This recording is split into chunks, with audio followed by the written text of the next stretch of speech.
Weapons is a cinematic panic attack dressed like prestige drama and sprinkled with cosmic dread seasoning.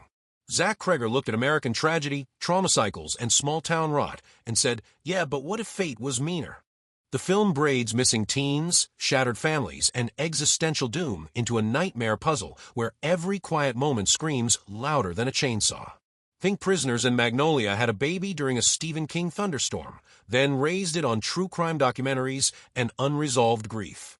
It's unsettling, mysterious, painfully human, and absolutely designed to live in your brain rent-free. Here are the 9 films that secretly inspired Weapons according to director Zach Kreger. Valentine's Day, 1900. A gaggle of Australian schoolgirls in fussy white dresses explores a creepy, ancient rock. 3 students and 1 teacher decide to climb it, and poof, they're gone, vanished into the shimmering heat. The rest of the film is about everyone who didn't vanish, slowly unraveling, suffocated by corsets and Victorian repression. Everyone is sweaty, whispering secrets, and staring into the middle distance. You'll never figure out what happened. It's the ultimate left-on-read of cinema, a hauntingly beautiful mystery that offers no big answers.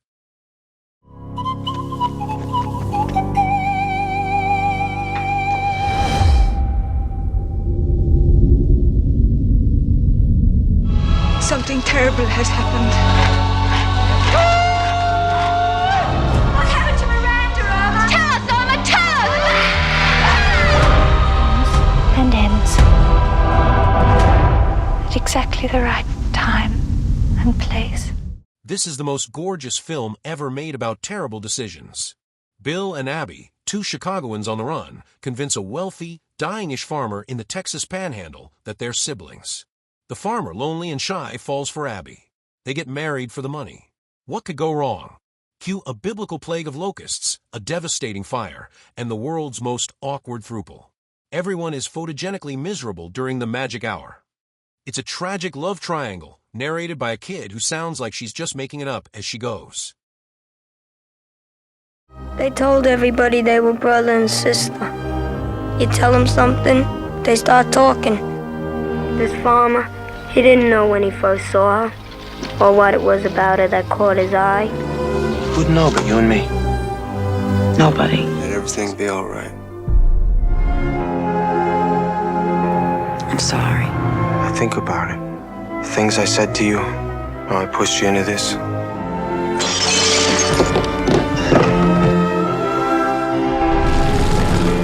Nobody asked you to. Jack Torrance agrees to the worst work-from-home gig ever, winter caretaker at the Overlook Hotel. He brings his wife, Wendy, and his psychic son, Danny, who chats with his imaginary friend, Tony. The hotel, being super haunted and built on an ancient burial ground, decides to help Jack with his writer's block. It suggests he murder his family. A lot. Between the ghostly twins, the elevator full of blood, and the hedge maze, it's a terrible vacation spot. 0 stars on TripAdvisor. Jack learns that all work and no play makes him a very dull boy. I'd like you to meet Jack Torrance. Jack, they're going to take care of the Overlook for us this winter.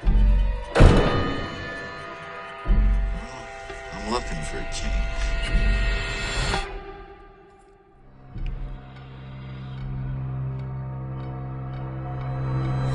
When we first came up here, I thought it was kind of scary. I fell in love with it right away. Drellin, are you scared of this place? My predecessor hired a man named Charles Grady as the winter caretaker. He killed his family with an axe. Your son has a very great talent. Play with us, Daddy. Forever and ever. Dad? Yes? You would never hurt Mommy and me, would you? This is a gut punch. Welcome to 1980s Seattle, decades before the tech bros and expensive coffee. This documentary follows a group of homeless teens, most notably Tiny, Rat, and Dwayne, surviving on the streets. They hustle, dumpster dive, and build a fragile, foul-mouthed community while dodging pimps and despair. It's a raw, unflinching look at kids forced to be adults, navigating a world that has utterly failed them. It's heartbreaking because it's real, capturing the tragedy and defiant spirit of kids living life on the absolute edge.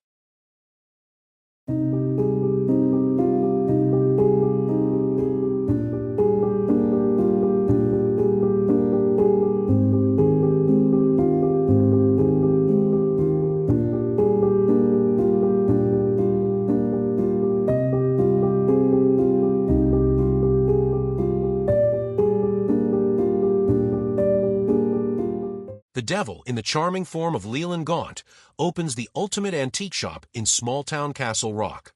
The store, Needful Things, has exactly what your heart desires, whether it's a rare baseball card or a necklace that cures your arthritis. The price? A few bucks, plus a harmless little prank on your neighbor. Soon, the entire town is engaged in a rapidly escalating prank war involving dead dogs, property destruction, and dynamite. It's a glorious, pitch-black comedy about how petty grievances and materialism can, quite literally, send an entire community straight to hell. And I've learned the pleasure of offering my customers what they really need. You are disgusting. I like that in a person.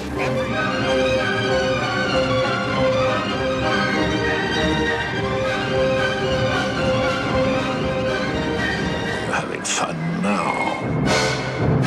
It's just another day in the San Fernando Valley, which means everyone is miserable. A dying father, his coked-up trophy wife, a misogynistic self-help guru, a failing child prodigy, a deeply sad cop, and a quiz kid with a bad home life are all having emotional breakdowns. They are all connected by regret, Amy Mann songs, and terrible parenting. Paul Thomas Anderson throws 3 hours of operatic melodrama and spectacular acting at the wall, and it all sticks. And just when you think it can't get weirder, it rains frogs. Literally, a plague of amphibians. Me and him, do you understand? There's no one else. No one else. See, this is the scene of the movie where you help me out. And undemanding and loving. So if you are this person, please leave me a message. It's not what you hope for. It's not what you deserve. It's what you take. I'm Jimmy Gator. Willie Catherine, Thomas Kidd, Jean-Baptiste Beauclerc. What, I'm made to feel like a freak? Laura returns to her beloved childhood orphanage, now a creepy, dilapidated mansion, with her husband and adopted son, Simone. Simone immediately makes new friends. Unfortunately, they are invisible ghost children, including one who wears a terrifying sack mask. Naturally, Simone vanishes. As Laura desperately searches for him, she uncovers the orphanage's extremely dark past, which she somehow missed when she lived there.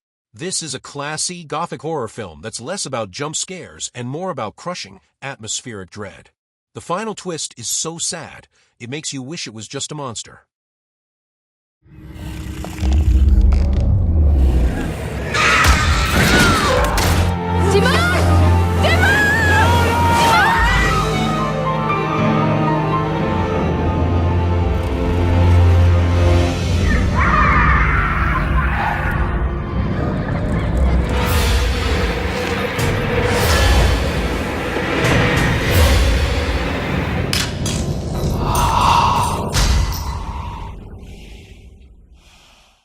On the rainiest Thanksgiving in history, 2 little girls vanish.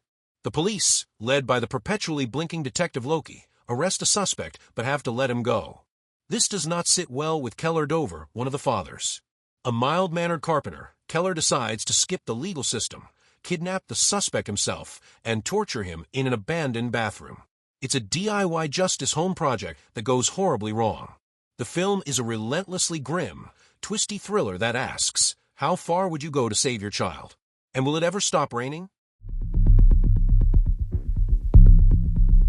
Joy? Wait, I checked the entire house. They're not here. Dad, there was this RV, and they were playing on it. Detective Loki, I'm gonna find your daughter. Show me your hands right now! I know you put this girl somewhere.